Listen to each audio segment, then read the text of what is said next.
Hi, welcome to This Week in Property. I'm Jayashree Kurup, I'm editor MBTV, and I have with me Prabhakar Sinha. He's the real estate editor of the Times of India. Maintenance charges is something that we picked up a few weeks ago, and we thought it was significant enough. The noise was very loud, and we decided we're going to get a fresh panel to address the issue, and let's see what has to be done. We do intend to make these recommendations to the authorities at the city and central levels. Our panelists today are Abhilash Pillai, his partner Cyril Amarchand Mangaldas. There's Joseph Reddy, who's Senior Vice President Operations at Knight Frank India. And there's Sudhindra Naib, CEO of Homes in, can you tell me what it was called? Home Inspector. Home Inspector. Yeah. Okay. Each of them specializes in one aspect of it. Abhilash brings the legal aspect, Joseph brings the operations aspect, and Sudhindra is the person who actually assesses it for defects and helps the consumers. So thank you so much for joining me. Before we start, Prabhakar, would you like to set the tone? Yeah, actually, this is a big problem, Jasri. Now, the issue is this that particularly in apartment living, you have to depend on many aspects of your requirements on these service providers. And unfortunately, there is no standard fixed for these service providers. In some of the organizations, they provide very well. In some of the organizations, some of the apartments, it is very, very poor. In fact, so poor that your quality of life gets affected very badly. Now, the issue is this, that where to address this issue. Now, this entire thing, because comes under Contract Act or the Consumer Code, so it comes under the civil suit, where the entire redressal takes a lot of time. And at the most, there is some penalty or some fines. So all these companies who are providing these services, now some of them are very good, particularly in many cases, what I have seen, Jasri, that where developers are providing, thinking that this will add to their brand value, they provide very, very good services. In fact, in many of the cases I have seen that they provide values more than the amount the residents do pay.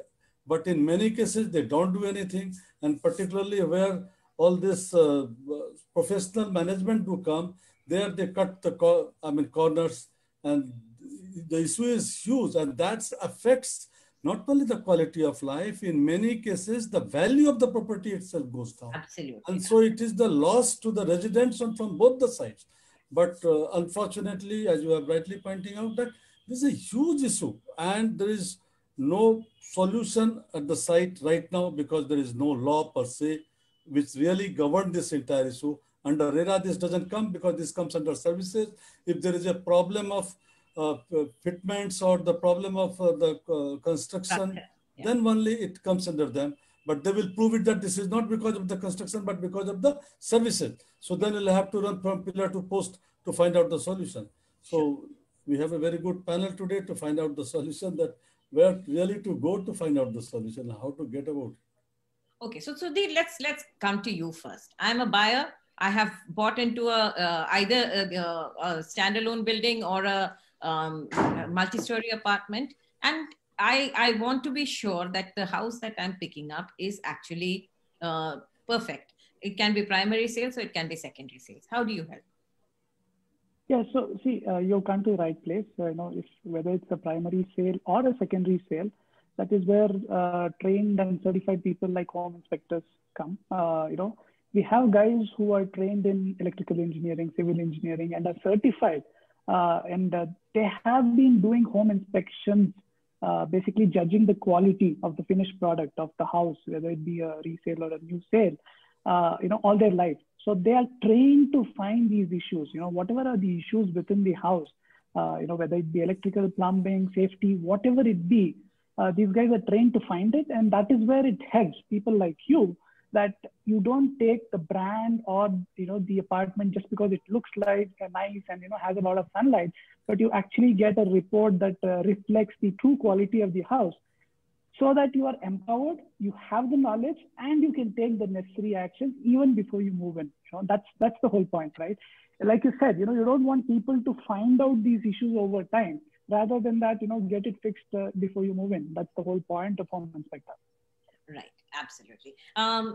Joseph, you look after facilities for some of the biggest brands in the country. Help us understand what are the elements that should be assessed before it is handed over. See, let me put it in a right perspective. Any branded developer or developer of the second level, normally, there are three phases, in customer handover and the kickstarting the facility management. The first phase is the pre-possession inspection. So that is most important. It's done by the quality control offices, and then all the defects, whether it could be design related, say for example, there is no place to put the air conditioning unit in some of the projects, that becomes the biggest issue. And then there could be a construction related issues. There are so many holes and cracks and all those stuff. And then the firefighting and all the electromechanical installations, these things, whether they are functioning or are they rated as per the OEM's manuals and all those things. This is the first part which is checked, by the developers. And once, that has been rectified, second phase is the handover of the possession. Okay, then. 1 minute. Joseph, before you go on, is it mandatory? Is there a statutory requirement or is it optional? There is no statutory mandatory requirement as of now. So you made a right point, Jayashree. Yeah, there is nothing. Okay, then the possession becomes very smooth. Then the customers are happy taking over the possession. Of course, the snags are bound to be there. They are repairs and maintenance, but not on the the fundamental the construction or the equipment asset related issues. And third comes is the facility management.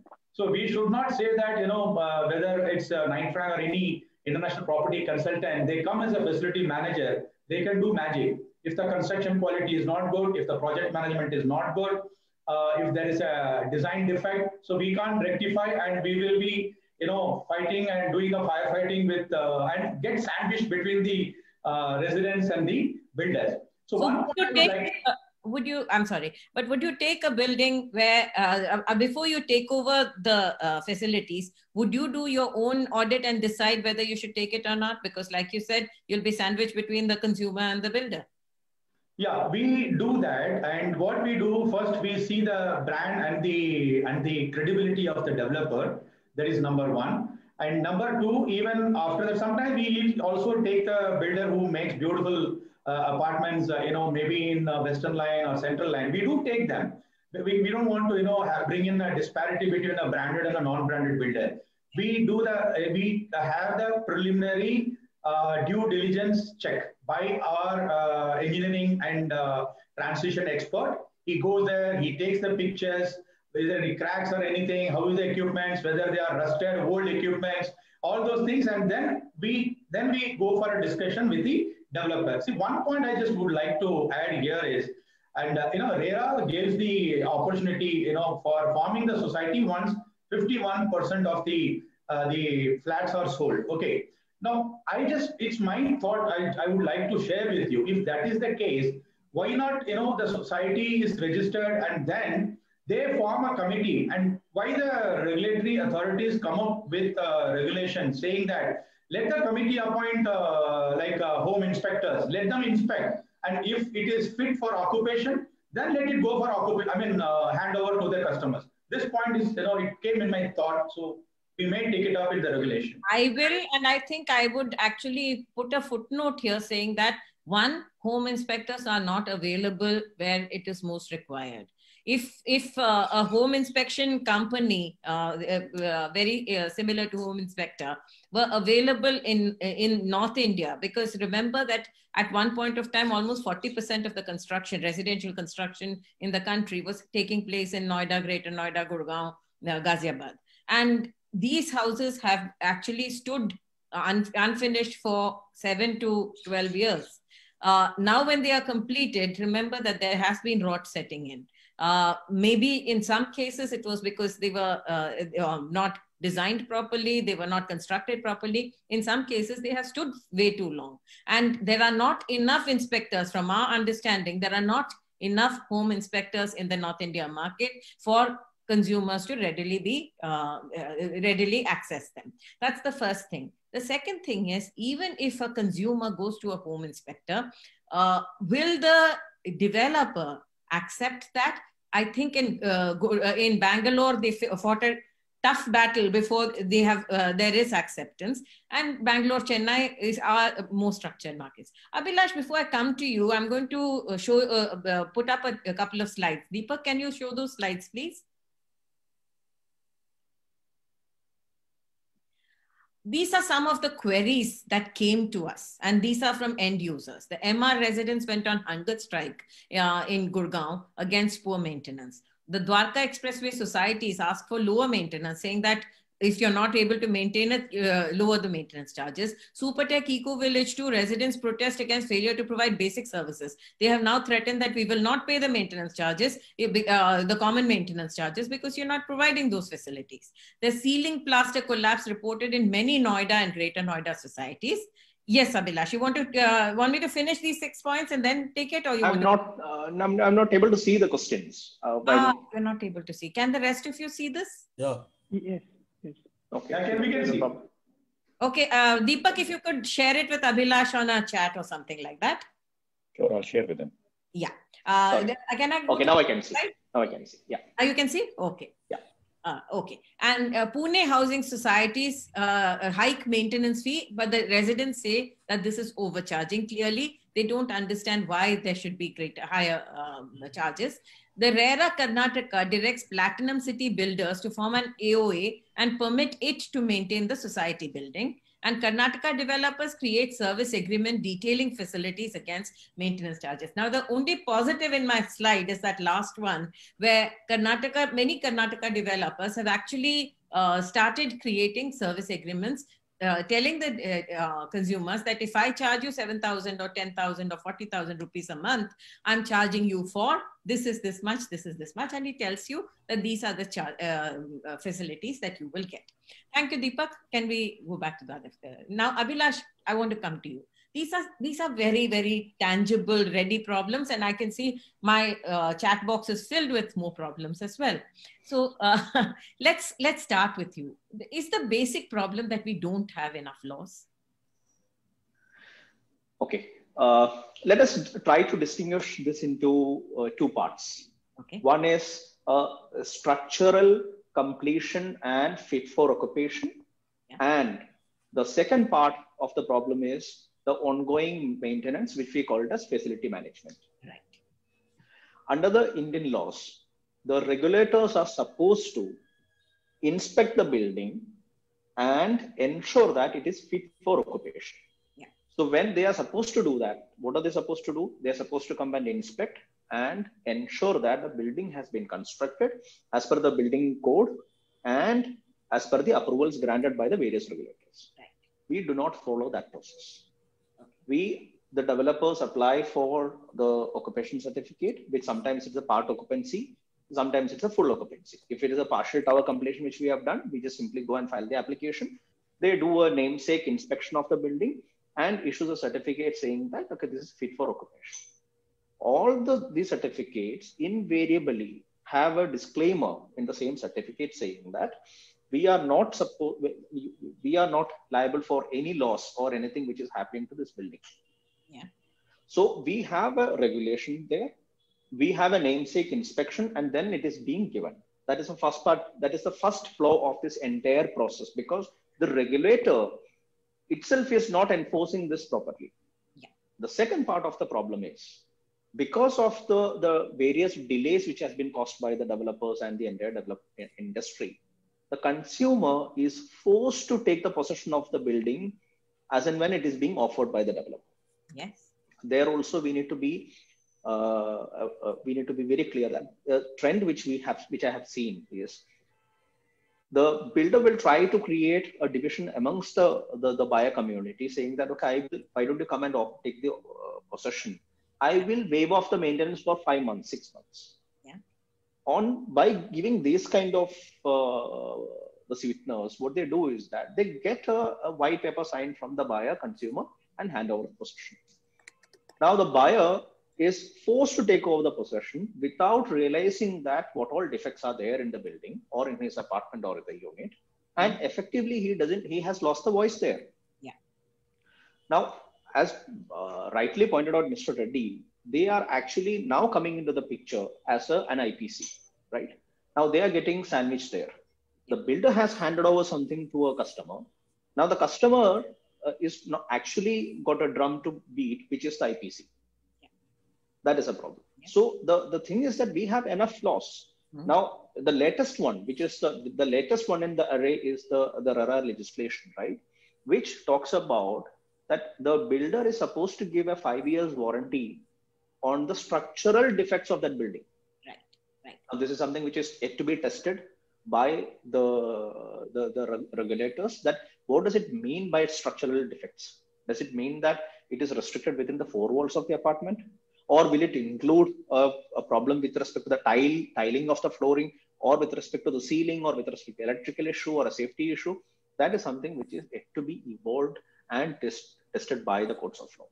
Now the legislations are saying something, and the buyer has the right to invoke that. Now, what will you do by invoking it? First of all, he can go against the developer or the IPC under the Consumer Protection Act, saying that I am a consumer, I am availing the services of the IPC. IPC is not giving me the services. IPC will be able to show a contract between the home buyer and the IPC and the developer, saying that I am supposed to give these services, which I am giving. Without any failure, I am giving that, right? But the root cause of the problem is not getting addressed there. The root cause of the problem is coming because of the faulty inspection happened before the issuance of the OC, and no redressal mechanism has been invoked at that point of time. The time has lapsed. Probably by that time, there will be a bar on the home buyer in initiating this, or probably the developer will be able to show something to the world saying that, see, he has waived off all his rights when he took the possession from me. Yeah. So this is something which is a common problem which we have seen across the country. And that this is something which can be addressed only by way of two things. One is an awareness of the rights of the buyer, that it is the right of the buyer to get the building inspected by the regulator itself before issuing the occupancy certificate. Right. No buyer in this country, there is no precedent. I want to raise 1 minute. Let him finish. I have done the entire case law research. There is no single case where a home buyer or an investor has sued the regulator saying that you have issued a faulty certificate saying that this building is fit for occupation. So you mean the authorities? The authorities? Correct. Yeah. Authorities. So that is something which is an awareness which has to be built in. Secondly, an effective redressal mechanism has to be built in. Today you have consumer court, you have civil court, you have now the RERA forum. This is something which they are actually overloaded with the work. This is not going to give an efficacious redressal. Yes. You need to have an efficacious redressal of these issues within a period of 6 months from the date of raising the complaint. Yes. That is where this is going to evolve this industry as a whole. Prabhakar? Yeah, Jayashree, in Noida, Greater Noida, there is a great, system. And I believe that all other authorities should also follow that. Here, the developer has to advertise that if anybody has any problem in this society in which they have bought, to get the possession, they can raise the issue, and unless all those issues are resolved, the CC will not be given. The problem has to be given to the authority. Authority preside over all those issues, and unless that is not resolved, simply if single notice remains pending, it is not given. And I have seen this in the case of Shaktinath's, this tower, one of his towers, and one of the towers of the one other builder also. Right. And because two gentlemen, pushed the builder to the wall and delayed the possession of the CC for 6 months. Yeah. Just actually, the two guys. Last time I did a similar show, I had a resident from Greater Noida. And he said that actually it's not that the authorities don't want to take cognizance. He said, "Abhi to log lad rahe कि मुझे घर दे दो, and मेरे पास घर है, मेरा service ठीक नहीं है." So he said the problem. वो एक इशू है, वो बहुत बड़ा इशू है, डे बाय डे सर्विस का. जहां तक बिल्डिंग के फॉल्ट का है, तो जहां अथॉरिटी है, खासकर नोएडा, ग्रेटर नोएडा में, अगर नोटिस आपने उस एडवर्टाइजमेंट के अगेंस्ट में अथॉरिटी में जमा कर दिया, तो जब तक वो रिजॉल्व नहीं होगा उसको सीसी नहीं मिलेगा. Right. And that is something that we would like in every consumer sitting here to exercise your right. Like Exactly. Abhinash said, like Prabhakar said, it is your right to get a house that is complete in every aspect, structurally safe, services should be efficient. If it is not, please get somebody to do it. Now, the bigger issue is how does a consumer know that before he took charge that this is not good enough? And that's where people like Sudhir will come in. Now, Sudhir. Actually, can I add something to what Abhilash was saying? Yeah. See, one is the act, the other one is the good practice. So how we can, manage these things. Like when I was in Mahindra Lifespace Limited, when the RERA came, I was in the committee. How we will ensure that the structural warranty. Also, it includes, if I'm not wrong, Mr. Abhilash, just correct me. It also includes quality and services. So what we deliberated was that let us, when we do the project sourcing, so let's get electrical connections and switches and everything, 10-year warranty.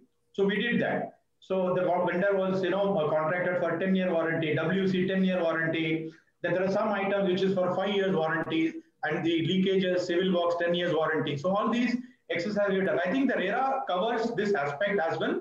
But how this needs to be implemented, with a more modified, stringent condition, I think that's where, Jayashree, I think we can debate and suggest to the. And we, when one of the points which the team touched upon was the, like Mr. Abhilash was saying that, there is a provision in the law that, the pre-possession quality check has to be done by the builder. That has to be made mandatory through licensed architects or licensed IPC companies like us, or like home inspectors. So that should also be very specifically mentioned in the act. So we don't mind being an IPC, even that is another business potential for us, right? And that's a specialized kind of thing. We have the, the entire leverage to start that also. I think the government should look at appointing the licensed agencies before the possession. Right, absolutely. Now, Sudhir, help me understand what are the elements that consumers ask you to check. Is there any number of services that you offer that you advise that should be checked before you buy a house? So we basically give a 360-degree view of the entire house. So we check civil in terms of the finishing. If there are any blemishes on the walls, cracks on the walls, and things like that. We check the flooring. We make sure that any tiles that are hollow are identified, because you don't want them popping out after a while. Electricals, especially because it's a matter of life and death, right? We make sure that every single socket works. It is not, there's no line and neutral reversal, or whether there's earthing that is properly given. And even the ELCB that is supposed to trip, right? The safety mechanism, is that really configured to every single point in your house?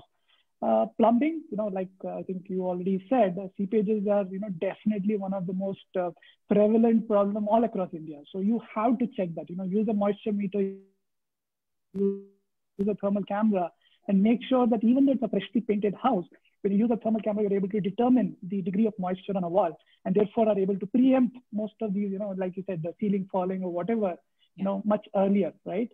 So we have about 110 checks, Jayashree, and we make sure that we methodically go through the entire house, and we send a civil and an electrical engineer.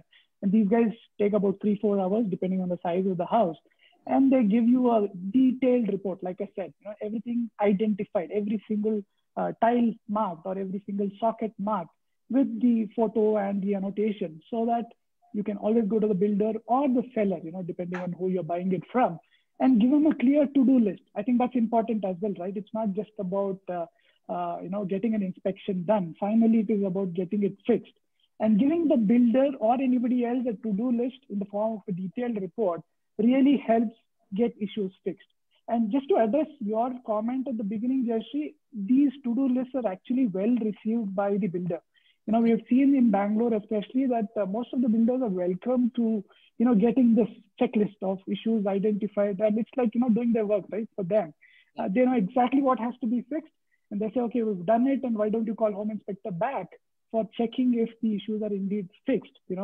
That's where we believe that, these issues, while yes, there can be warranty, like Mr. Reddy said, but I don't want to be the one who's invoking the warranty. I would rather get it fixed even before, it happens. So do it preemptively rather than saying, okay, every time there's a problem, I call up the maintenance guy or somebody to come and check. I think that's the key here.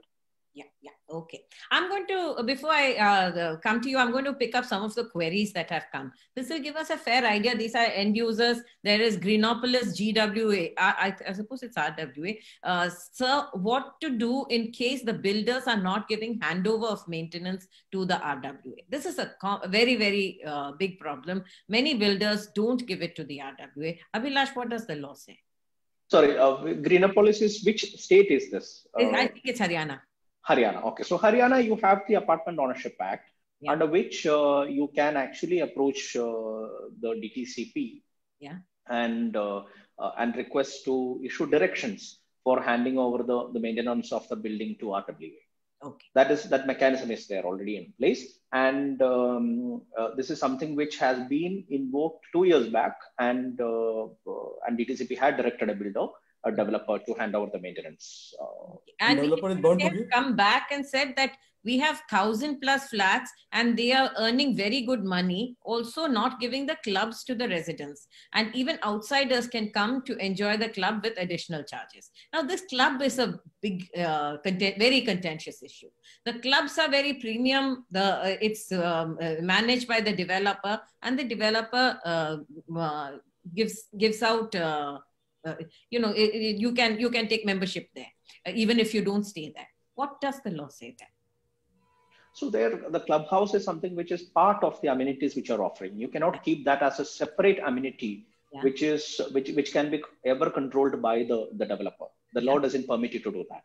So as and when you hand over the common amenities to the IPC, you are supposed to hand it over along with that.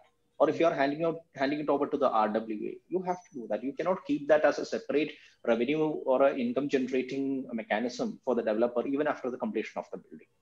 That is something which has been upheld by the courts. Apart from the DTCP, they can go to the DTCP, and they can go to the courts also, saying that this is not being handed over to us, and this has to be handed over, and it cannot be treated as an income generating facility for the developer. What about the golf course? One minute, whether it is in a multi-story building or a layout, because here you will have both.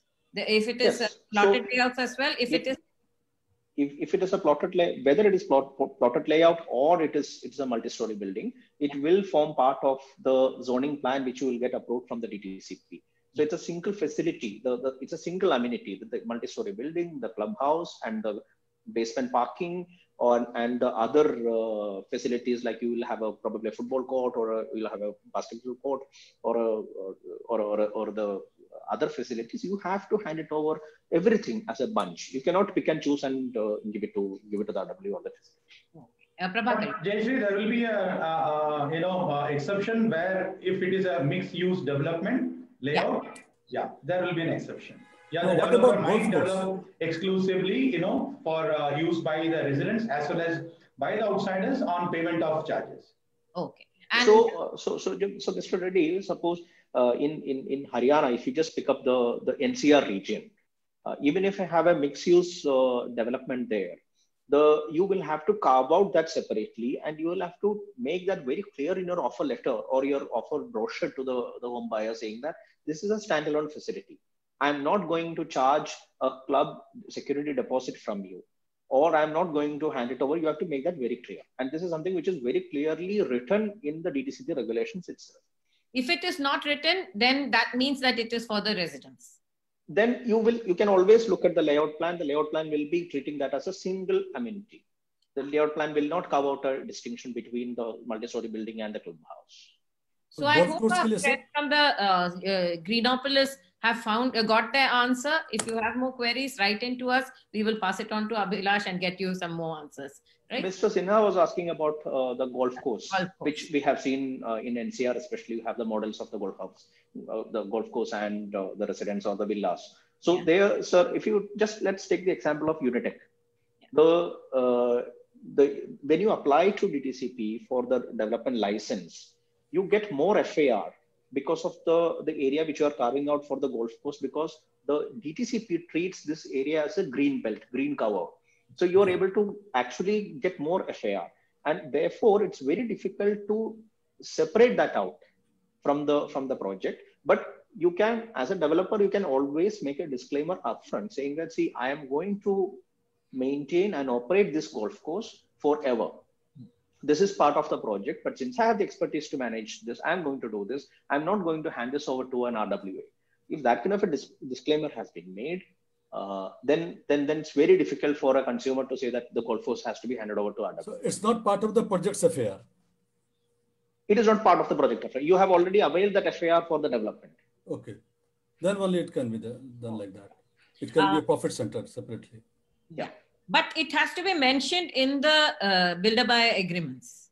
It has to be. It has to be mentioned in your sale brochure. It has to be mentioned in your declarations to RERA. It has to be mentioned in your builder-buyer agreement or the allotment letter and the subsequent conveyance deed. It has to be clearly carved out. That is so that's something which is a requirement. More or less sorted out post RERA, I feel. But what has happened is that we are left with this legacy of problems.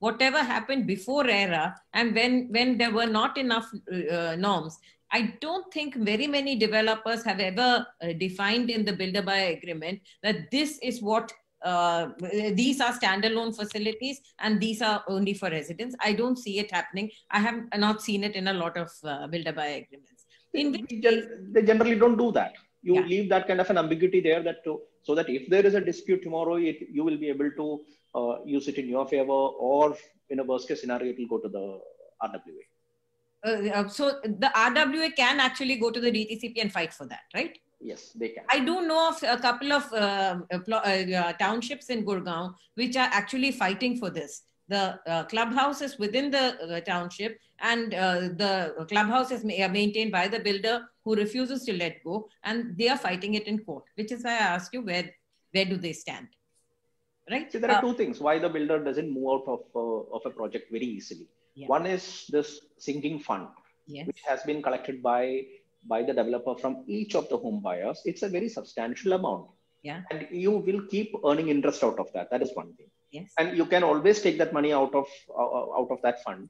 And RERA is not controlling that fund at all. Yes. It is your free money. It is at your disposal. You can take the money out of that account and doing the maintenance of the building. That is what they do it. But they will, and while they use that money, they would say that, okay, I am doing the maintenance of the building. Yeah. People will not realize that it is being utilized from the sinking fund because the audit reports are generally not handed over to each of the homeowners. That is one thing. Right. The second thing is you have this standalone profit centers like the clubhouse or the other facilities where you rent it out to the outsiders, right, without the home buyer coming to know that. And the IPCs don't have too much of say in that, right, because the IPCs are being entrusted with the task of the facility management. Right. And these things have already been carved out in the maintenance agreement. Right. Agreed. There's another resident, Nikhil Kane, who says, can residents demand yearly audit of maintenance collected by the developer? Exactly what you said. Which Yes. agencies do the audit for maintenance? So do you guys do is that one of the facilities that you offer? You're on mute. Yes, sorry. So Home Inspector currently offers services within the apartments. We don't do an audit of the general facilities, right now, but that is something that we're looking at offering. Mm-hmm. Okay. In fact, Nikhil Kane has come back saying, can residents file a police complaint in case there is a collapse of plasters and it hurts a resident? I guess that's a no-brainer. You should go to the cops, right? It is a criminal offense, right? Well, it's very difficult to establish the criminality of that issue. Okay. It is more of a civil damage which you can claim. And I think the civil damage would be the appropriate remedy. Criminality one can try, but that is not going to yield any result out of it. No, but if one is hurt, then got injured? Well, no one has caused that, right? You have, so in your documents, in your possession letter, you have clearly given a certification saying that I have inspected the building, I'm satisfied with that, and therefore I'm taking the possession. That is where we need the professionals like Sudhindra, who is going to help us to tell us whether this is actually where we can stay or not. Right, right. And that is why it's so important. Once you take the building from the developer and you've signed that possession certificate, after that, you are actually taking away the liability, right? Joseph, do you find issues like this where after the flats have been handed over, there have been issues like this where plasters coming off? You did mention cracks and all. After they are fixed, do you still have these problems? If you ask me in Mumbai, in West, our experience, with the top builders, we don't come across those kind of issues. And even I am not, remembering any news from in the media also that, these kind of issues have come in Mumbai. Very rare. It's an exception. But of course, they are, mild cracks and all those stuff happens. Sometimes even the ceiling can, crack and fall down because some work carried out on the upper floor and all those stuff. That is what Abhilash Pillai rightly said. There is no criminality, in this scenario. It has to be a civil thing. So we have never come across those kind of things in Mumbai where we maintain the properties, or in my experience with Mahindra Lifespace and Hiranandani indoor space, we have never come across. Okay, so we would like you to read our content.magicbricks, which is the real estate section of the Times of India, and we'd like you to read it every day, because we have reported at least 8 cases in the last quarter where ceilings have fallen. A child was injured because a part of the ceiling collapsed on the child. So that's where Prabhakar said, is that still a civil offense, because it's damaging to the residents, right? Okay, let me take another query. There's Jakin Dedhia who says, what type of maintenance charges are collected and how can residents check the components? Sudhir, I think this is something that you would be able to tell us. When there is when a consumer is buying an apartment, first sale, second sale, how does a consumer know that if I'm paying this much maintenance, these are the things that I have the right to demand?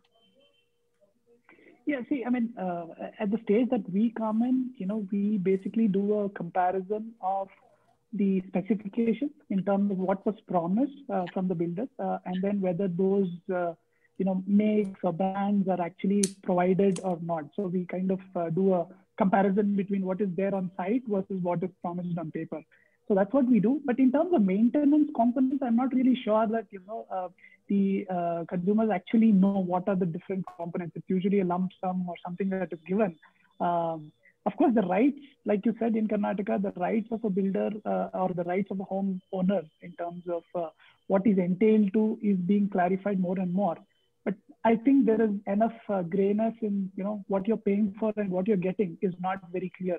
At least to my experience. I don't know if the other panelists have more to add here. Joseph, here you should be able to help us. I think yes, because you operationally handle this, how much does the consumer know what he's paying for? There are 2 kinds of CAM which are charged. One is the flat rate multiplied by per square feet, which may give the breakup or which may not give the breakup. Whereas there is another type of CAM charge where it contains the complete breakup. Housekeeping, security, then property management company, AMC, electricity consumption, insurance cost, everything which comes into that. Okay, in that you will find maybe housekeeping, it's a 40 paise per square feet, and then it is summed up, multiplied by the number of the square feet of the flat, and it's a transparent model. So if you see in Mumbai, I have come across these 2 things, and more or less it is transparent here in Mumbai. Okay. Abhilash, there's another query that came on the same issue. How does one define what is good services in terms of maintenance? How can residents hold a builder liable in case there is failure of delivering the same services? For instance, you've given backup power, but the backup power is not reliable. You've given, you've given various facilities, but the facilities are short of what they should be. But he's giving the facility, right? What can the resident do in that case? And I think the number of queries that have come on that issue seems to be a big issue. It's a very subjective thing, right? So suppose if someone is offering security services, and how do you say that, okay, what kind of a security service are you going to give? Are you going to give me a G4S security, or are you going to give me a G4S plus CCTV arrangement, or are you going to give me real-time monitoring services? So that's something which is a very subjective thing. Now, or let's say for the sake of backup, the backup is something which which you have in the developers have said that, okay, we will offer 24/7 backup. The NGT, now let's take the example of NCR. During the winters, NGT has passed an order saying that you cannot run diesel generators in NCR, right? Yeah. Now, can a home buyer say that you're not giving me good services? You cannot say that, because it's beyond his control that such a regulation or a notification has come, which is prohibiting the use of the diesel gensets. They pay the maintenance for the diesel generator sets then, in those months when it's not allowed. Does the resident pay for it nevertheless? No, it's in most of the societies. I'm sure Mr. Reddy will be able to say that, to clarify that. But that is basically, it's on a use basis. You pay those charges. It's not a fixed charge for the. Not a fixed charge. See, the normal maintenance of the DG has to be done, like B check and C check. But we will not charge for the diesel because it's not operated. That's it. This is the difference. It is charged on consumption basis. You don't charge it. I think there are some consumers who are saying that even though that is not the service is not given, they are still paying for the charges, because there is no bifurcation of different facilities. They have to pay every month so many rupees per square foot. Whether you get the service or not, you have to pay it. Now, if the developer cannot deliver for whatever reasons, because there's an NGT order, whatever, should they keep collecting that money from the consumer? That's the query that consumers are asking. Jisha, I just want to add to this. In your suggestions to the regulators, we must add that the CAM should be charged transparently, item wise, and it should be subjected to audit by the authorized auditor as per the regulation. Absolutely. And that's the reason why I brought this issue up, because we do want this. Probably you want to say. Just one thing I want to understand from Mr. Pillai, that if it is subjective, I believe that cleanliness is the biggest subjective issue. Now, if developer can get away with the subjectivity of an issue, then society can never be livable. So I believe that either the regulator or the government, they must define certain things. Like I know many of the society where lift is not working. Now a person comes back in the night, 11 o'clock, and he finds that his lift is not working. He has to walk up to his 12th floor flat. Now it is like he should go back and live in a hotel. Now the issue is that what is the subjectivity, sir? Please tell us that where should I go in that situation? Now, if that is the situation, now, of course, if it is RWA, that, okay, I can at least cast my vote against that person who is managing this. But if it is developer, then I have no say at all. Yes, true. No, so these are unfair practices which can easily be challenged by the home buyer before a consumer forum. That you are a consumer as a home buyer, and these kind of unfair practices are being practiced by the developer. That's something which has to be called out. Exactly. The concern is that we are not aware of such rights and we do not call out those things. Sure. We blindly sign these maintenance agreements and the other agreements. I have done that. Like when I've bought apartments in NCR, even in spite of being a lawyer, you don't have a choice. Yes, you don't. That is how the industry works. When you want to buy it, lena ho to lo, nahi to jao. Correct. But then for being a lawyer, I know that even if I sign on that, and that's something which I can claim or tell the court that I have been put under a duress, I have been put under coercion to sign up on this. I didn't have a choice, and that's something which has been upheld by the Supreme Court this week, saying that this one-sided agreements will have to be set aside by the courts. Yes. So there is option, there is choice, but the two things which are lacking. One is awareness. The second one is efficacious disposal. If you go to the court, it will take 2 to 3 years because that is how our India system is working. Yeah. And right now, during the COVID, the physical courts are not working. It is only the e-courts, and they take up only the very urgent matters. These kind of matters will take another 6 to 8 months to get even listed and to have a first hearing. So we have an inherent problem with our system. So that's something which we will have to address it. Right. And that's why we feel that maybe taking it to RERA, the quality of services, since it is a Consumer Protection Act, maybe that is you can expand the scope of RERA, and that is one of the recommendations that we thought we would give to the authorities. But so suppose even in the RERA, you have the provision, there is an obligation on the developer to provide these kind of services, warranty and all.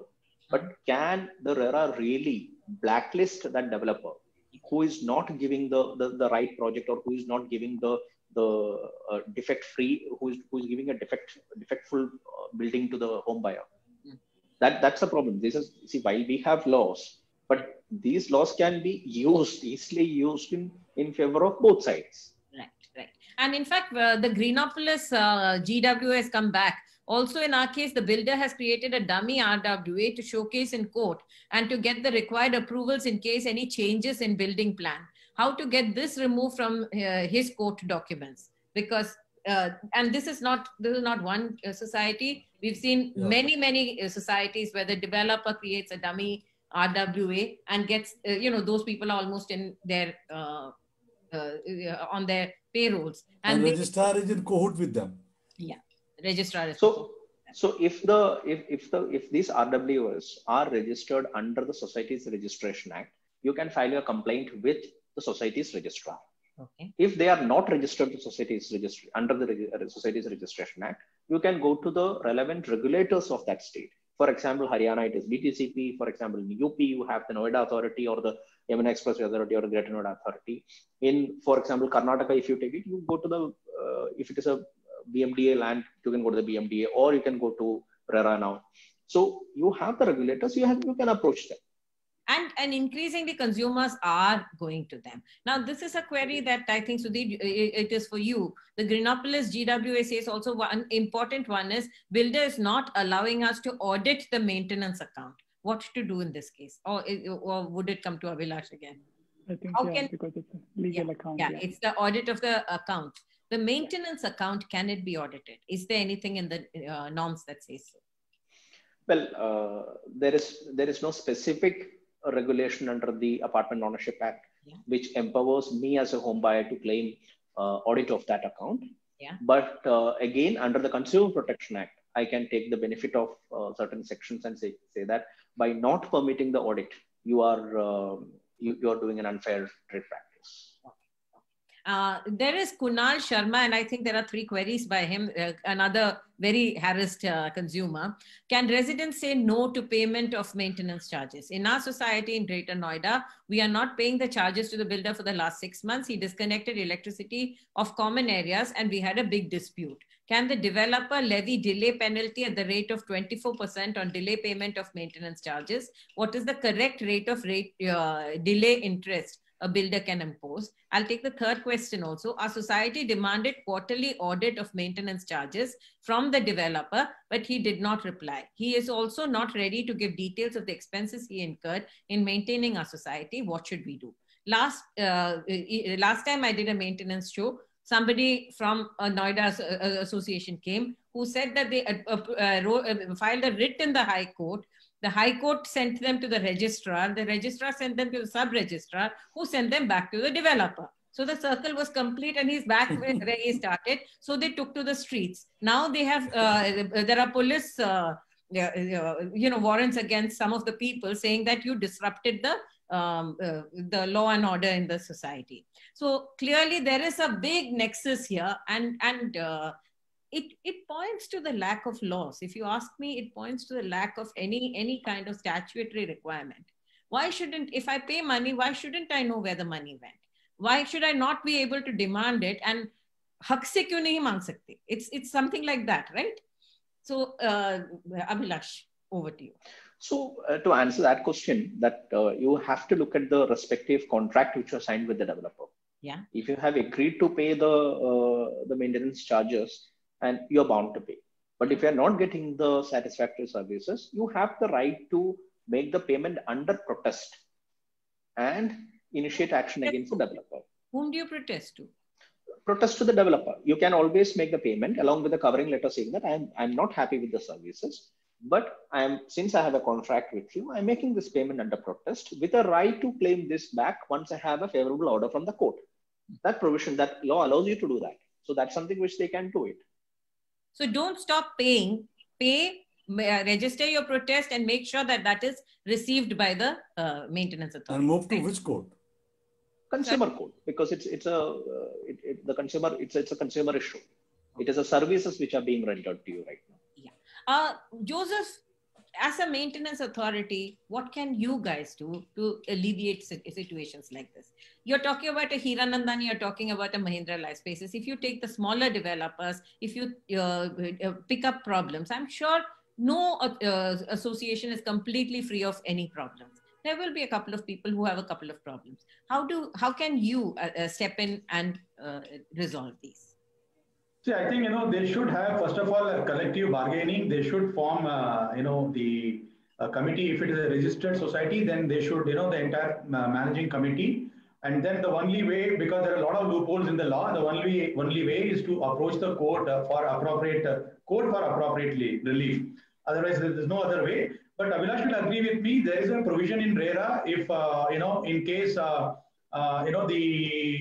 building, of multi-ownership property do not form the society, then the developer is forcing them, as per the law, you form the society and take over. So the same way, is there any provision in RERA that can take care of the residents, because they are finding it, the pinching, right? They are paying the money and they are not getting the services and is not giving the account. So is there any provision that is currently there, or we have to come up with this kind of regulation in the, by way of a recommendation by Magic Bricks and Times of India? So what is your view? I just put a question to you. Sorry. Yeah. So most of the states have the Apartment Ownership Act, which casts an obligation on the developer to hand over these common areas and the services to the RWA or the association formed under that statute. So there is an obligation, but they generally don't do it, because the problem is that if you don't do it, the consequence is in the form of a nominal penalty. If someone is going to complain against you that you haven't done this, the penalty comes in the form of a very, very mere amount. So no one really cares about it. That's one thing. Second thing, people are not aware about this, their expansive rights under these regulations. Invoke that regulations and go against them. Now, when you start doing this or setting the precedents, the entire industry will be forced to follow that. Sure. Which is why we're highlighting this issue. We think it's important. Just it clicks my mind. Recently, there was a case in Mumbai, BKC, where the builder was not willing to hand over it to the society. Society registered, and they have started taking over the maintenance from the residents.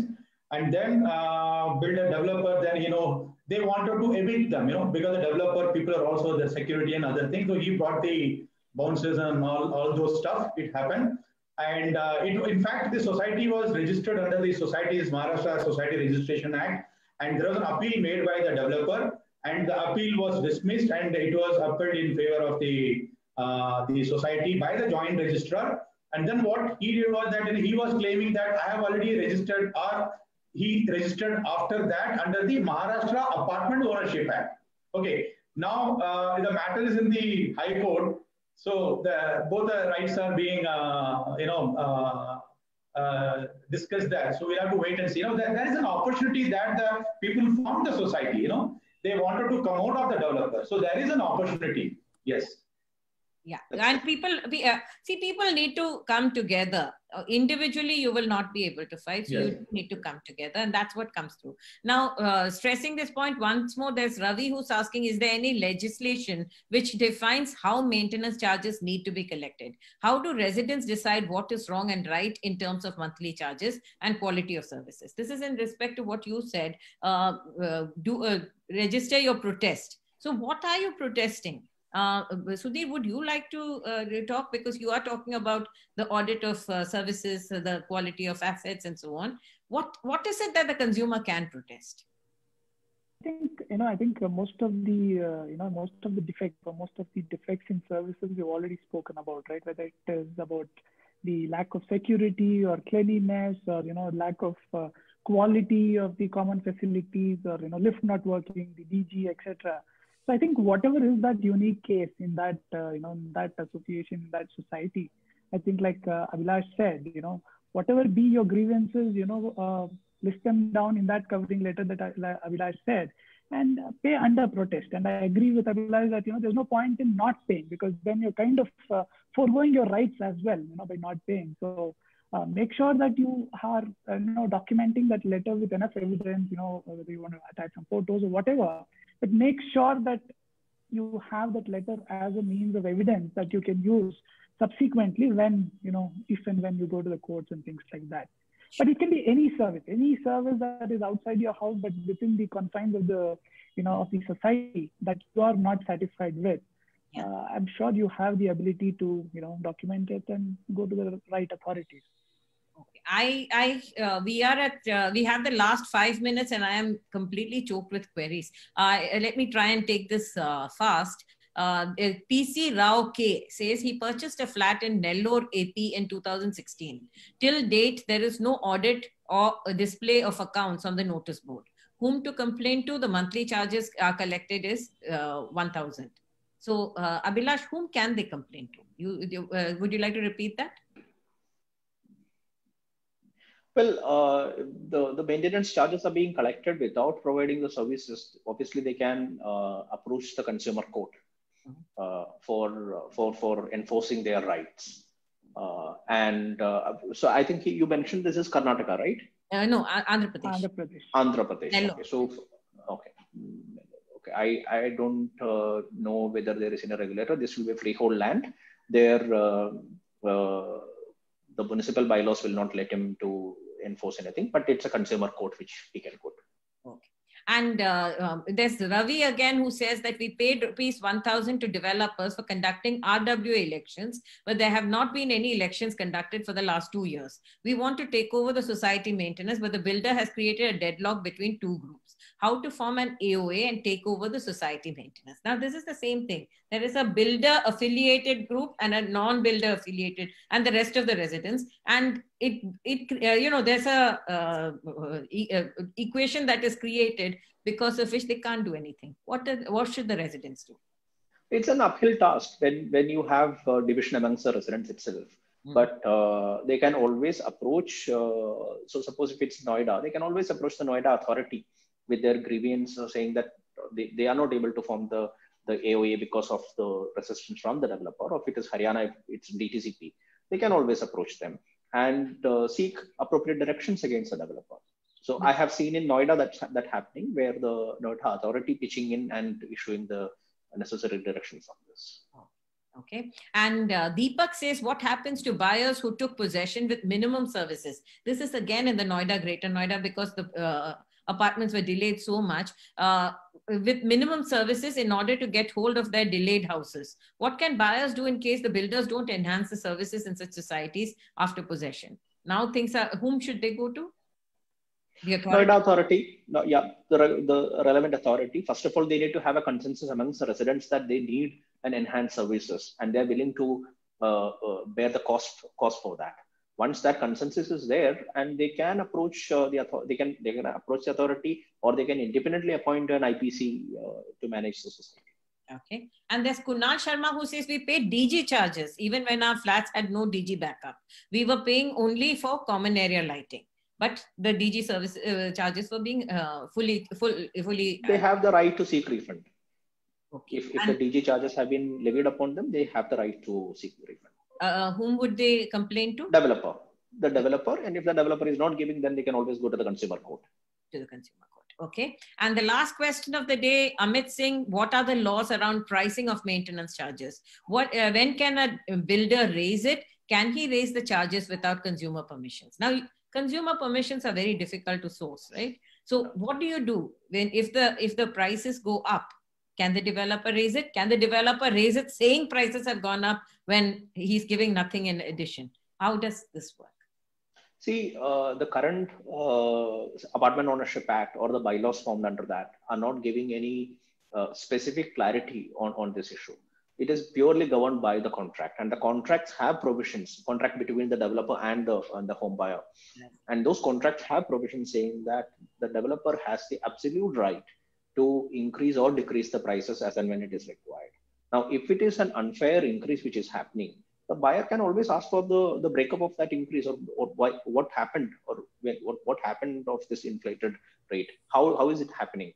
or give me the breakup. If they're not giving the breakup, then obviously they can approach the authorities for that. Oh, and that would be the consumer court.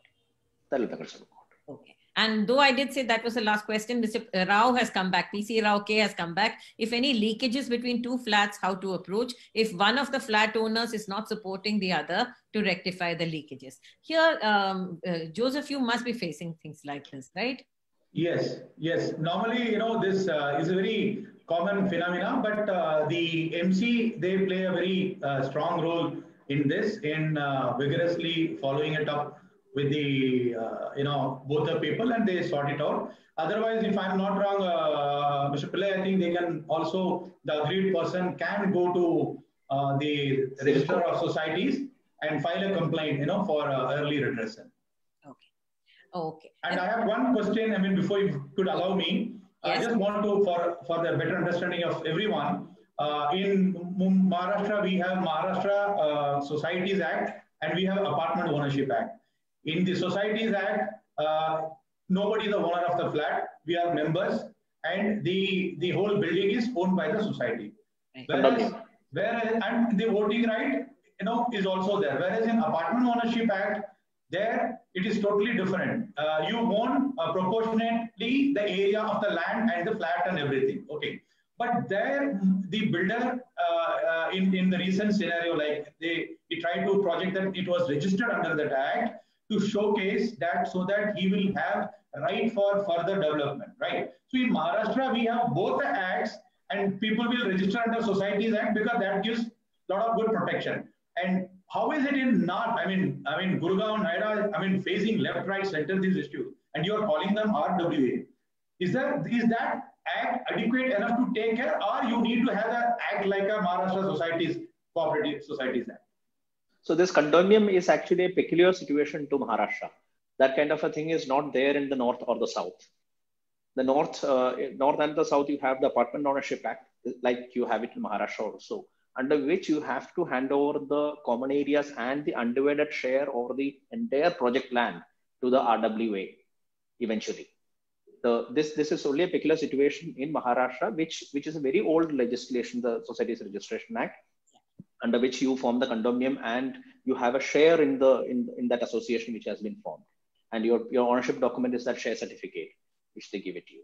So and the entire common area and the land goes to the society. Probably it's being managed by the developer, and the benefit of this is that when they do the redevelopment in future, they will be able to have a better control. They will be able to monetize this better.